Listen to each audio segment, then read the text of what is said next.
नमस्कार मंडळी, 14 मे 2025 ला गुरु वृषभ राशी सोडून मिथुन राशीत प्रवेश करणार आहे. या मिथुन राशीच्या गुरुचा मकर, कुंभ आणि मीन राशीवर काय परिणाम होणार आहे हे जाणून घेऊया. मकर राशीसाठी गुरु 6व्या स्थानातून जात आहे. हा गुरु 3ऱ्या आणि 12व्या स्थानाचा स्वामी आहे. मकर राशीच्या व्यक्तींची 7.5 आता संपलेली आहे. या गुरुगोचरमुळे मकर राशीच्या व्यक्तींमध्ये उत्साह निर्माण होणार आहे. मकर राशीच्या व्यक्तीच्या शिक्षणात आणि करिअरमध्ये प्रगती होत जाणार आहे. तसेच तुमचे आरोग्यही सुधारणार आहे. तुमच्या कुटुंबामध्ये सुख समाधानाची वाढ होईल. जे विद्यार्थी आहेत त्यांना कॉम्पिटिटिव्ह एक्झाम मध्ये चांगले यश मिळण्याची शक्यता आहे. तुमच्या नोकरी किंवा व्यापाराच्या प्रगतीमुळे धनामध्ये वाढ होईल.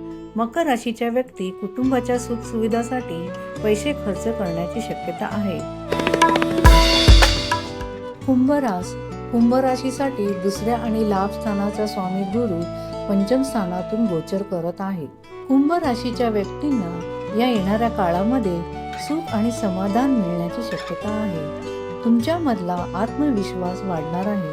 कुंभ राशीच्या काही व्यक्ती नवीन व्यवसाय करत असतील तर त्यामध्ये त्यांना यश मिळणार असून या व्यवसायामुळे त्यांना प्रसिद्धी मिळण्याची शक्यता आहे. कुंभ राशीच्या व्यक्तींची मुलं शिक्षणात चांगली प्रगती करणार आहेत. कुंभ राशीच्या व्यक्तींची काही मुलं शिक्षणासाठी किंवा नोकरीसाठी परदेशी जाण्याची शक्यता आहे. कुंभ राशीच्या व्यक्तींचा ताणतणाव आणि चिंता मिटणार असून आरोग्य सुधारणार आहे. मीन राशीसाठी गुरुचे गोचर 4थ्या स्थानातून होणार आहे. हा गुरु प्रथम आणि दशम स्थानाचा स्वामी आहे. या गुरु गोचरमुळे मीन राशीच्या व्यक्तींचे कुटुंबाच्या सुखात वाढ होणार असून हा काळ तुमच्यासाठी भरभराटीचा असणार आहे. मीन राशीच्या काही व्यक्तींना नोकरीमध्ये प्रमोशनसाठी बदली होण्याची शक्यता आहे. तसेच तुम्हाला नोकरीमध्ये नवीन कामाची जबाबदारी मिळण्याची शक्यता आहे.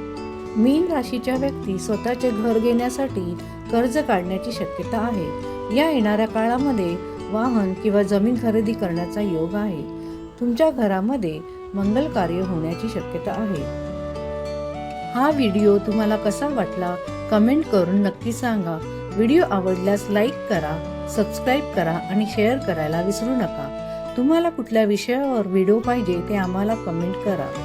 धन्यवाद.